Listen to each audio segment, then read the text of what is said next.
Everyone, आप सब कैसे हैं।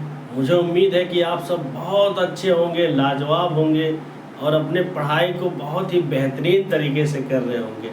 आइए मैं आपको बहुत ही अच्छा टॉपिक जो कि हर एक कंपटीशन में पूछा जाता है, परसेंटेज जो प्रतिशत होता है उसके बारे में बताएंगे। तो आइए दोस्तों देखें कि प्रतिशत क्या होता है। परसेंट जिसे कहते हैं प्रतिशत, जिसे इंग्लिश में कहते हैं परसेंटेज। इसका मतलब ये है कि प्रतिशत, प्रति मतलब होता है प्रत्येक, प्रति मतलब क्या होता है प्रत्येक, और शत मिस होता है 100। प्रति मतलब होता है, देखिए प्रति जो है प्रतिशत को दो भागों में बांटा गया, प्रति धन शत। तो प्रति मतलब होता है एक और शत मतलब होता है 100। मतलब प्रत्येक 100 पर हम गणना करते हैं। प्रतिशत को किस पे गणना करते हैं? प्रत्येक 100 पर गणना करते हैं। जितना भी हम प्रतिशत का सवाल लगाएंगे वो 100 पर ही गणना करेंगे।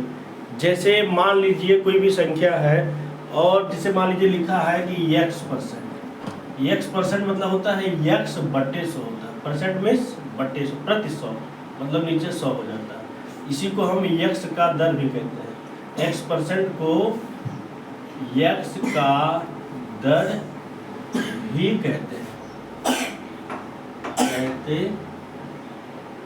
देखिए x के स्थान पे कुछ भी हो सकता है, 1 2 3 4 5 6 कुछ भी हो सकता है, तो इसी को हम x का दर भी कहते हैं। इसके बाद अगर मान लीजिए कोई संख्या है, जैसे मान लीजिए कोई जो है परसेंट है x%, इसको अगर हमें भिन्न में बदलना हो तो इसे बटे x करेंगे, x बटे 100। या x की जगह मान लो 2% है, तो इसको भिन्न बदलना रहेगा तो 2 बटे 100।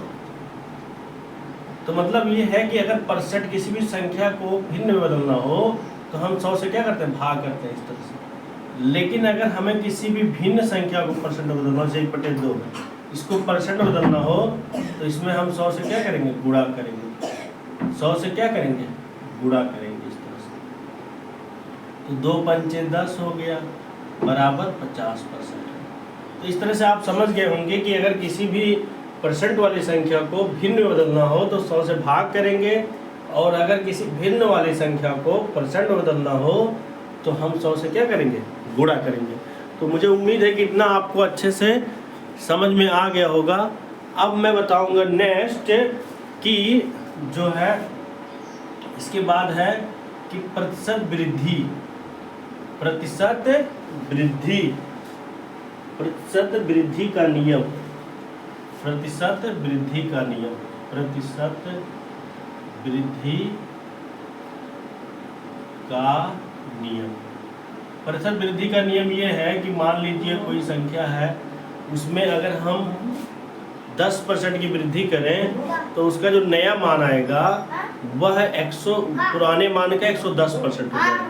मान लीजिए कोई संख्या है, मान लीजिए 500 रुपया है, 500 रुपया है, 500 रुपया में हम 10% की वृद्धि किए हैं, 10% की वृद्धि कर दिए तो जो नया मान मिलेगा, नया मान जो मिलेगा वो जो है पुराने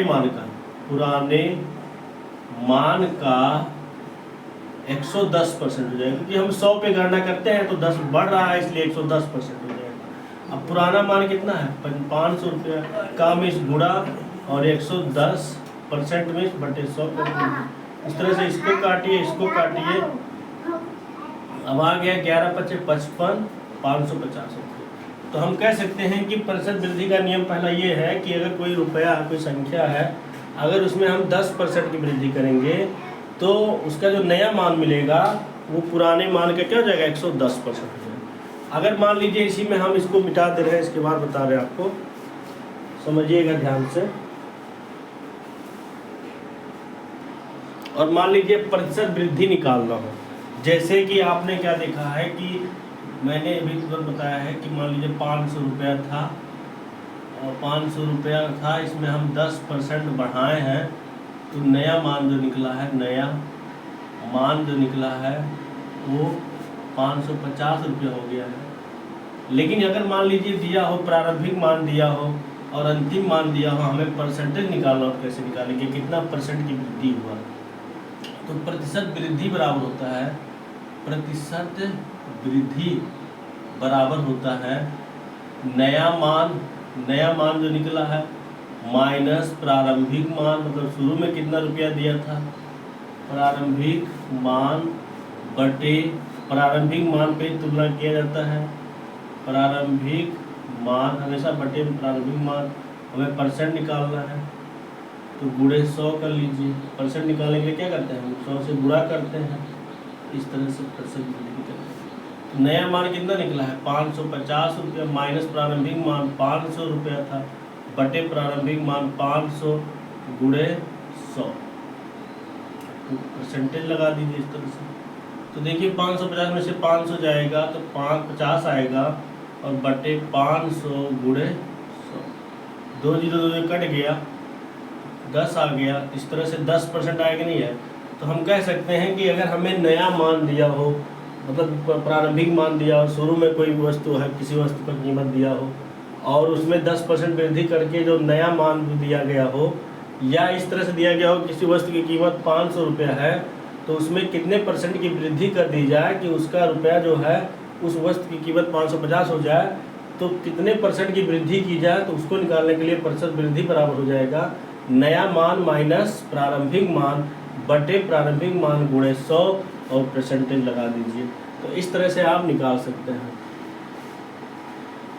तो इसके बाद आ रहा है प्रतिशत कमी का नियम, ये हो गया होगा। इसके बाद आ रहा है प्रतिशत कमी का नियम, प्रतिशत कमी का नियम, प्रतिशत कमी का नियम। प्रतिशत कमी का नियम ये है कि मान लीजिए कोई वस्तु है 500 रुपये में, इसमें जो है हम 15% की कमी कर दे रहे हैं। 15% की कमी करने पर नया मूल्य क्या होगा, कोई वस्तु है क्या होगा, कोई वस्तु है जो 500 रुपये में था, उसमें 15% की कमी कर दिया गया, तो नया मूल्य क्या होगा। तो नया मूल्य बराबर हो जाएगा, नया मूल्य बराबर प्रारंभिक, नया मूल्य बराबर पुराने मूल्य का। देखिए इसमें 15% की कमी हो रही है, तो जब वृद्धि होती है तो 100 में जोड़ देते हैं, लेकिन कमी होती है हमें 100% पे ही तुलना करना है, 100 पर ही तुलना करना हर चीज़।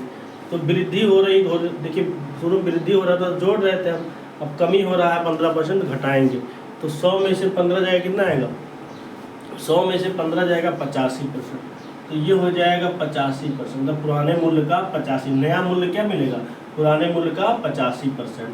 तो पुराना मूल्य कितना है 500 रुपया, गुणे का में गुणा 85 बटे 100 कर लीजिए। 1 0 यहाँ से कटा, 1 0 यहाँ से कटा, अब आ गया 50 25, 2 हासिल, 5 8 40 और 2 42, 425 रुपये हो गया। कितना हो गया 425 रुपया। तो देखिए अगर 15% की कमी कर दी जाए तो नया मूल्य क्या हो जाएगा 425 रुपये। अगर हमें प्रतिशत कमी निकालना हो, प्रतिशत कमी हमें दिया हो, मतलब देखिए नया मूल्य दिया हो और ये प्रारंभिक मूल्य दिया हो, तो प्रतिशत कमी बराबर हो जाएगा, प्रतिशत कमी बराबर हो जाएगा प्रारंभिक मूल्य माइनस नया मूल्य बटे प्रारंभिक मूल्य गुणे 100। सॉरी, ऐसे ही करना। अब कमी है ना, तो प्रारंभिक मूल्य कितना दिया है 500 रुपया, तो मैं ऊपर वाला मिटा दे रहा हूँ जो है, इसके बाद समझा रहा हूँ आपको। ये जो है प्रतिशत कमी निकालने का फार्मूला है। देखिए इस तरह से प्रतिशत कमी बराबर हो जाएगा प्रारंभिक मूल्य कितना दिया है 500 रुपया माइनस नया मूल्य कितना निकाला गया है 425 रुपये, बटे प्रारंभिक मूल्य कितना है 500 रुपये, गुणे 100 कर लीजिए। तो 500 में से 425 जाएगा तो 75 हो जाएगा, बटे 500 गुणे 2 0 कैंसिल, 5 1 कम 5 50 इस तरह से आ गया 15%। कितना आ गया?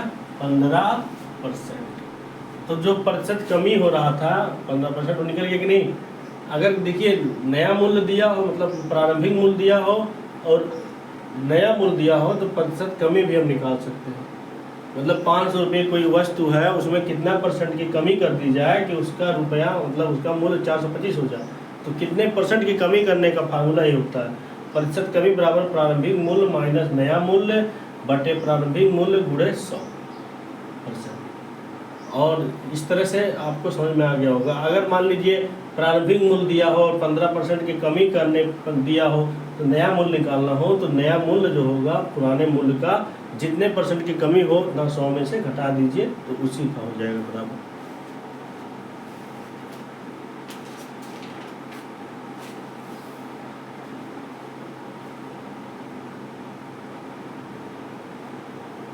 अब देखिए मान लीजिए प्रतिशत कमी भी दिया हो और प्रतिशत वृद्धि भी दिया हो, दोनों दिया हो, कमी और वृद्धि दोनों दिया हो, तो इस कंडीशन में हम प्रतिशत वृद्धि कैसे निकालेंगे या प्रतिशत कमी कैसे निकालेंगे, आइए समझते हैं। इसके बाद इसको स्क्रीनशॉट ले लीजिए, इसके बाद नया हम बताएंगे। देखिए बच्चों, अब हमें क्या पढ़ना है कि मान लीजिए कि अगर प्रतिशत वृद्धि एवं कमी दोनों होने पर, प्रतिशत वृद्धि शुरू हो रहा है उसके बाद कमी हो रहा है, दोनों होने पर कुल प्रतिशत वृद्धि या कमी क्या होगा। तो देखिए यदि किसी मूल्य में पहले x% की वृद्धि, पहले क्या हो रहा है x% की वृद्धि और बाद में y% की कमी होने पर कुल वृद्धि या कमी परसेंटेज बराबर हो जाएगा। देखिए पहले क्या हो रहा है, पहले वृद्धि हो रहा है ना, तो वृद्धि जब होता है तो +x लिखते हैं, वृद्धि होता है तो +x है, और जब कमी होता है तो -y। फिर उसके बाद इन दोनों का आपस में गुणा करते हैं, तो गुणा करने का मतलब यह +x का गुणा -y में होगा।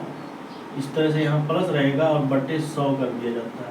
तो ये हो गया प्रतिशत वृद्धि या कमी। इसी को सॉल्व कर लीजिए, तो x माइनस वाई प्लस का गुणा माइनस x y बटे 100, ये हो गया प्रतिशत वृद्धि या कमी।